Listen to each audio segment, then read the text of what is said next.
Muito boa tarde, gente boa. Está começando o Globo Esporte e o Vasco, hein? Não para de vencer. 4 vitórias seguidas no Brasileirão. A vítima da vez foi o Bragantino. E na casa deles, o Pirata Verrete meteu 2, lavou a alma.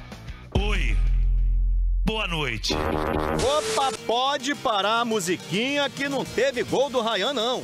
Até porque ele estava machucado, nem jogou. Aí a responsabilidade pelos gols do Vasco contra o Bragantino ficou com esse cara aí, ó. Tranquilo, né? Se tem alguém no Vasco que entende de gol, é o Verrete. Se bem que a fase do Pirata não tava legal, não. O último gol tinha sido em agosto. Foram 8 jogos, nada de gol. Parou até no banco. A chance de acabar com a seca veio aos 5 minutos. Cabeceia pra fora, Verrete assim. Nada do golzinho do Pirata sair.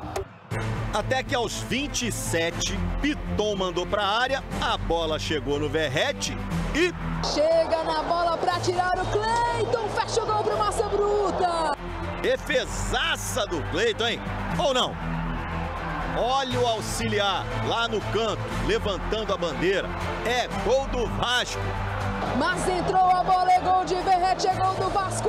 Será que entrou mesmo, hein? O VAR analisou e aí valeu a decisão do campo. 1-0 Vasco, fim do jejum do Pirata. Oi, boa noite. Será que vai ter gol do Verrete! hoje? Muito bom ter o Verrete no nosso time, que é o nosso líder, né, o nosso capitão.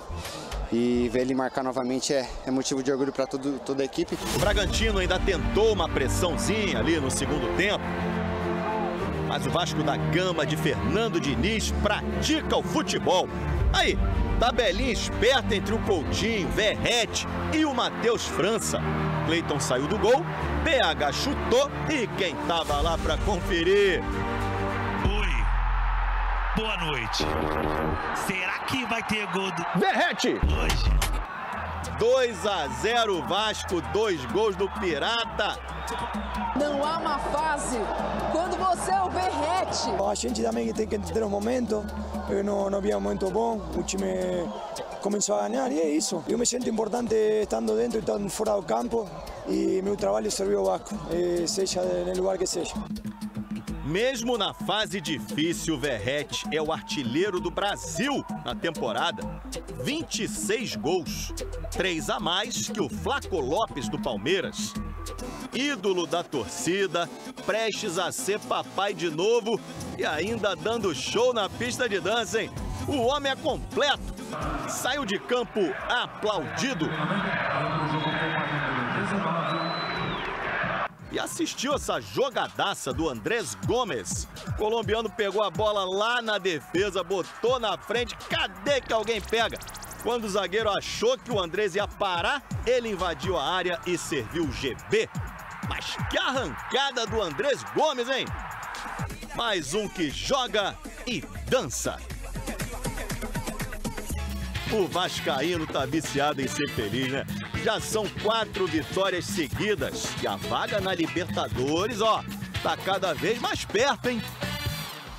Pois é, dá uma olhada na classificação do retorno do Brasileirão. Que campanha do Vasco! 7 vitórias, 2 empates, 2 derrotas. Tá lá, ó, lá em cima, com Palmeiras e Mirassol na lista dos melhores times desse segundo turno. E ainda tá tirando onda, né? Porque tá na frente do Flamengo, do Fluminense, mas tá voando, né? Resumo é esse. O homem tá embrasado.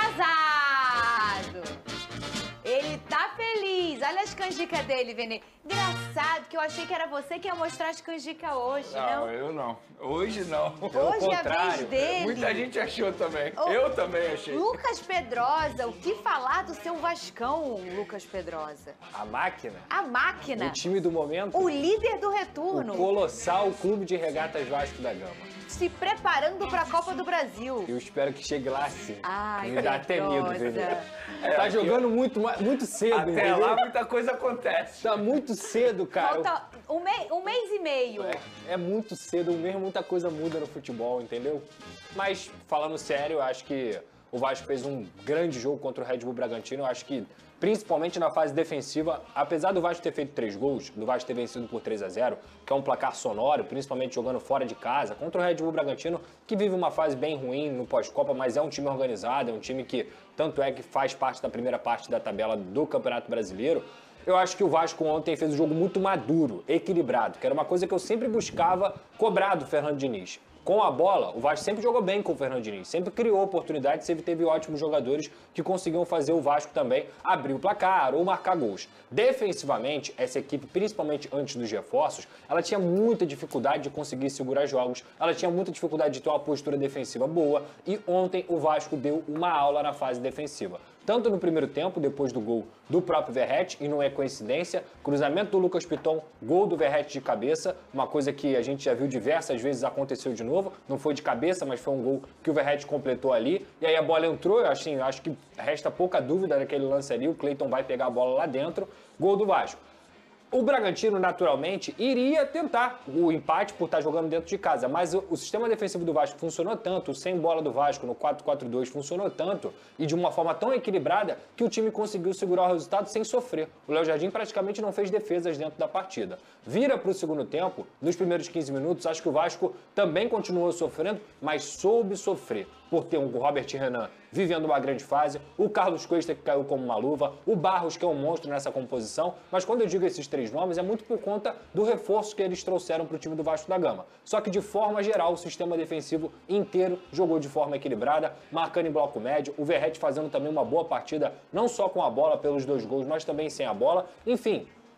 Um Vasco que ganha do Red Bull Bragantino por 3-0 sem o Ryan, sem o seu principal jogador. Isso mostra que o trabalho do Fernando Diniz, ele vai muito além da individualidade, ele vai principalmente em cima do coletivo. Vem o segundo gol do Verratti naquela sobra do chute do Paulo Henrique e o Carlos Andrés Gomes, que é outro jogador do reforço do Vasco da Gama, que foi contratado nesse meio de ano, consegue fazer uma belíssima jogada para o gol do GB. Ou seja, a gente falou aqui de coletividade, da artilharia, do Verratti voltando a marcar, um cara muito importante, porque trabalhou em silêncio e voltou para ajudar o Vasco no descanso mental e físico que ele teve.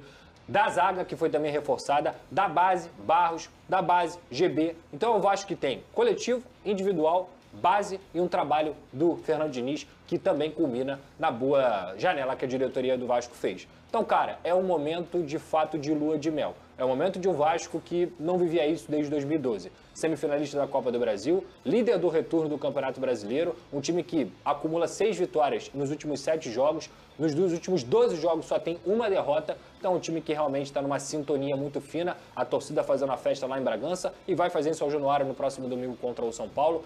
É muito prazeroso ver que o Vasco não só está subindo na tabela, mas o Vasco também está jogando futebol. O Vasco hoje é um time de futebol. E é isso que acontece, ô Vene Casagrande, quando você dá tempo a um treinador que tem experiência, que tem um trabalho, uma forma de trabalhar muito genuína, né? Muito dele, na verdade, com muitas características.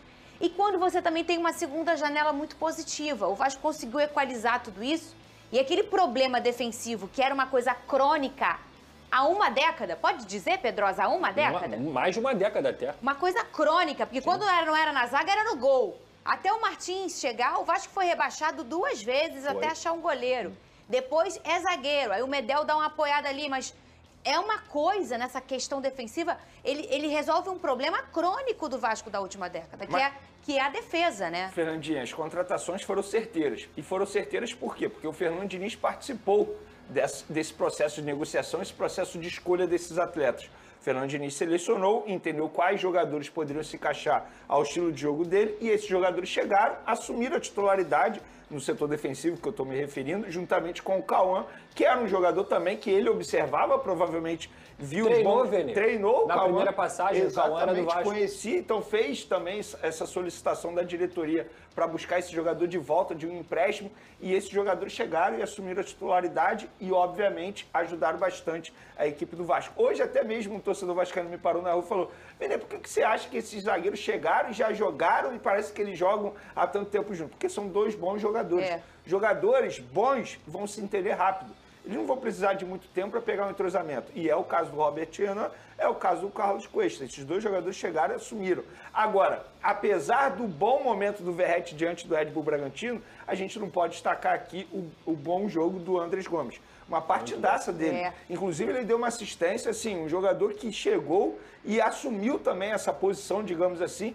Hoje, eu considero ele titular também, não só os dois jogadores na parte defensiva, ele na parte ofensiva, na minha concepção, continua sendo titular, independentemente se ele vai ser titular ou não. Mas é um jogador que dá a oportunidade ao Fernando Diniz de mudar o estilo de jogo dele no setor ofensivo. Se um jogador não estiver bem, ele tem o Andrés Gomes, e assim vai. Se o Andrés Gomes não puder jogar, se o Ryan não puder jogar, ele tem o Verratti. Então, assim, ele tem mais possibilidade de montar a equipe dele de olho no adversário também. Antes ele não tinha. Então foi uma janela de transferência certeira, obviamente méritos da diretoria e méritos também do Fernando Diniz, que selecionou esses jogadores, e esses jogadores já chegaram e já estão dando conta do recado. Mas o Gomes realmente é uma coisa diferente, hein, Pedrosa? Ele é o tipo de jogador que ele vai te irritar algumas vezes, que ele vai dar um tapa a mais, que ele vai prender um pouco mais a bola, mas justamente esse também é o ponto positivo dele, porque ele é um garoto intuitivo. Aquela bola que ele leva ali pro final, todo mundo achava, inclusive o zagueiro do Red Bull Bragantino, que ele ia levar para segurar, para fazer tempo, porque o Vasco estava com 2-0 no placar. E não, ele vai em direção ao gol, que é uma coisa que o Fernando Diniz pede muito. Não interessa de quanto a gente esteja ganhando, a gente tem que tentar fazer gol até o final. Então você já vê também o Fernando Diniz influenciando positivamente nesse colombiano. O cara tem 22, 23 anos, muito bom jogador, o Carlos Andrés Gomes. E quando o Vene cita sobre selecionar, eu acho que é muito importante essa palavra, Vene. Porque não adianta você contratar um jogador, por mais que ele seja bom jogador, se ele não se encaixa no seu estilo de jogo.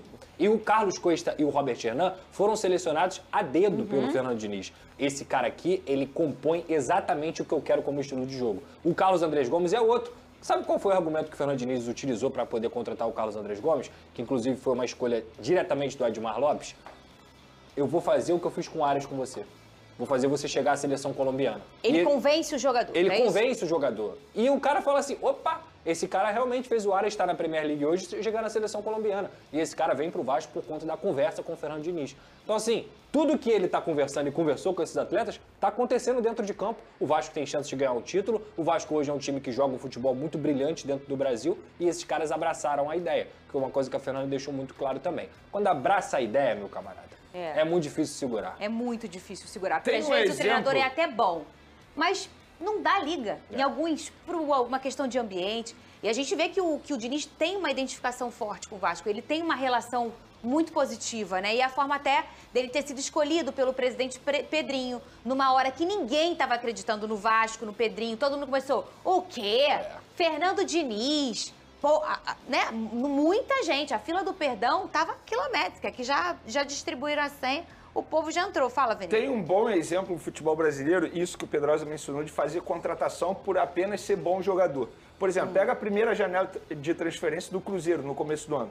Eles fizeram várias contratações, vários bons jogadores, só que eles não analisaram se aquele jogador se encaixaria no perfil de jogo do Cruzeiro. E deu o que deu. Vários jogadores não foram aproveitados, inclusive já até saíram. É o caso agora do Vasco. O Vasco fez contratações, poucas contratações, mas contratações que foram selecionadas pelo seu treinador por entender que esses jogadores se encaixariam no perfil de jogo que ele atua atualmente no Vasco da Gama. Então isso é importante demais. Não adianta você contratar apenas por ser bom jogador. Sim.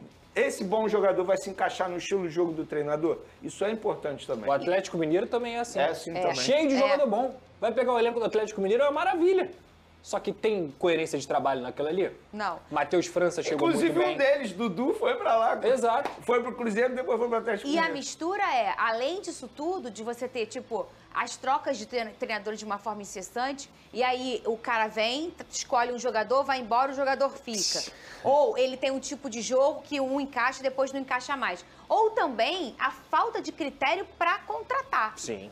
Há uma comoção para chamar o fulano. E o fulano é muito bom. Gente, fulano é muito bom, mas no meu time ele é muito bom. Aí, às vezes, você olha um elenco, tem 4 pontas esquerdas e 1 ponta direita. Tem 4 zagueiros de pé esquerdo e nenhum de pé direito. Aí você fala, gente, qual foi o critério pro povo escolher esse pessoal? É o quê? É a moda do baralho. Entendeu, Vene Casagrande? Que acontece muito. Depois de ver sua maior seca de jogos sem marcar, a gente falou aqui, talvez seja a pior marca do Verratti na sua carreira, né?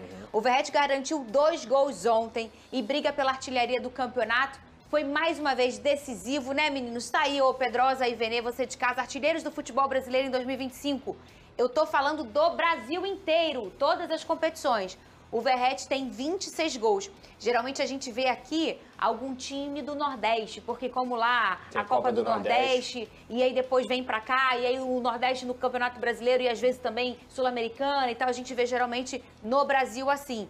Tá aí o Verratti em primeiro, Flaco Lopes em segundo, com 3 gols, que pra artilharia, gente, essa é uma diferença grande, tá? O Caio Jorge com 20, o mesmo número de gols do Germancano e do Arrascaeta, que isso aqui também é um absurdo, né? Os números do Arrascaeta para a sua própria carreira, detalhe, né? Nessa lista aí, Verratti e Cano são 2 jogadores que, teoricamente, vivem uma fase ruim na temporada. E mesmo assim estão aparecendo aí na lista de top 5. Só o Arrascaeta é meia. Exato. Só o Arrascaeta é e meia. o que torna mais impressionante o número dele. Agora, só o Arrascaeta é meia, mas a gente tem 2 caras da antiga aqui, Pedrosa.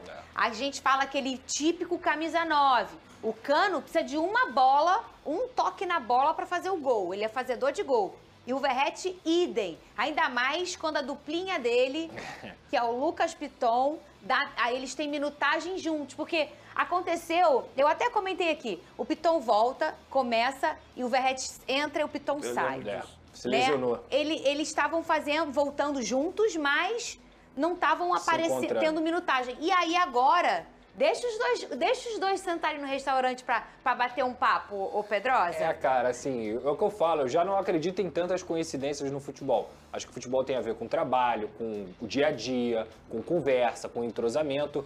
No caso do Verratti e do Piton, aí que eu não acredito mesmo, não tem coincidência, gente. O Piton joga, o Verratti faz gol. Isso.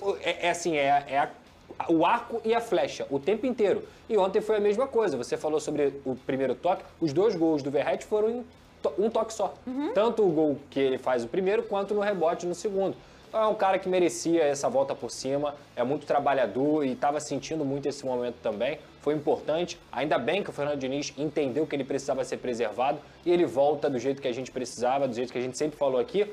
Não descartem, não tratem com desrespeito, porque é um jogador de calibre. E tá aí o Verratti ajudando o Vasco novamente. A gente vê, ele volta a marcar a comoção da comissão, da galera do Vasco. Isso mostra o carinho que todo mundo tem com ele. E como ele é importante também, Vene Casagrande, internamente, Pedrosa já trouxe essa informação várias vezes. Ele é um cara de liderança, ele é um cara que, por muitas vezes, a gente viu o Vasco patinar, ele vai lá e bota a cara. Quantas vezes a gente já viu ele puxando elenco, tirando o elenco de campo? Enfim, ele é um cara que tem muita liderança. Talvez o mais líder aí Disparado. Ele é o cara que as pessoas olham e falam assim, é o nosso líder, é o nosso capitão. Dos mais jovens aos mais velhos. E isso é importante e fundamental para você ter um processo positivo com todas aquelas características que a gente fala aqui no programa, para um time estar no topo, ter uma liderança dessa dentro do vestiário com o jogador é muito importante, Vene. A gente observa isso na atitude dele, por exemplo, quando o Vasco estava vivendo um péssimo momento na temporada, era ele quem botava a cara para dar entrevista. A gente observa isso nos conteúdos que o Vasco reproduz aí nas redes sociais, nos bastidores, no vestiário, com o discurso dele. E a gente também observa isso na transmissão de ontem, eu não lembro qual foi o repórter, que até mencionou que um funcionário do Vasco da Gama disse, Verratti, hoje você vai fazer 2 gols, passando confiança para ele. Aí ele faz 2 gols, ele vai lá dar um beijo na testa desse funcionário. Então, assim, isso mostra que no dia a dia, todo mundo queria ver o Verratti voltando a fazer gol, voltando a ser feliz com a camisa do Vasco da Gama. Isso quer dizer que ele volta a ser titular absoluto? Na minha concepção, não. Mas isso quer dizer que, pelo menos, ele faz as pazes com a gente e vira mais uma opção, uma boa opção para o técnico Fernando Diniz. Pelo estilo do Diniz, Pedrosa, você acha que ele pode começar agora? Ele voltou a marcar, tá? E aí tem o Ryan jogando tudo. Você acha que ele pode levar em consideração o adversário e começar a usar o Vasco de forma diferente? Eu vou dizer, eu não acho que o Diniz tem esse perfil. Mas você acha que ele pode começar a ser mais flexível e passar a ser assim? Fernanda, o Diniz, quando se pergunta sobre o Verratti, inclusive o Verratti no banco, ele fala o seguinte, o Verratti é titular do Vasco. Ele é titular do Vasco. Assim como o Andrés Gomes é titular do Vasco, o Ryan é titular do Vasco, o Nuno é titular do Vasco. Então eu acho que assim, pro jogo contra o São Paulo no domingo, eu duvido muito que ele vai mexer naquilo que estava dando certo. Que era o Ryan, Nuno, Andrés Gomes e Coutinho. Até porque o Vasco tem um poder maior de marcação quando joga dessa forma e também de desmarque, de envolvimento, digamos assim, jogando em casa.